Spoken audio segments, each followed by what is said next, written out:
ishomero rya Kibuli Secondary School kwika habusinguzi obw'empaka za Umeya Solitary Games abazana baya barumunachi warajemema asingire chikopo eky'omuzano gwa tena eky'omuzano omwe kandi Mbabazi Samuel nawe akozereje okusingeza bojo aho akuratirwe Enoka baryewunya nawe birarya hatimu ni yemwe ekibahiro mugisha okugumiza mu kusinga ekichoncho ekya timu eky'omuzano gwa tena. With these games, because that's the only way you are going to introduce your brand to the youngsters at an early stage.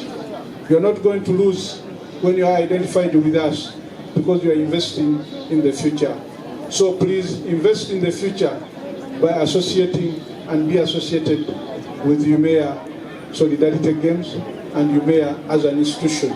Kibuli tekomera honka hone gumizemo no kusinga ekichoncho ekya badminton yabojo kandi omuzano gwa handball bakwasira omwanya gwa kabiri ekibaherize enkizo okusinga ekichoncho eky'empakezi. Timu ezindi zikozereje harimo ya Mbogo Secondary School esingire ekichoncho ekya badminton yabishiki, Kawanda S.S basingire handball yabishiki, rere yabojo yatwarwa Kakunguru Memorial kandi ekikopo ekya volleyball yabishiki kitwirwe Kinawa High School Mugongo. Ubuntu High School yatwara ekyabojo kandi yo timu ya Ngando Secondary School batwire ekikopo eky'omuzano gwo kubaka.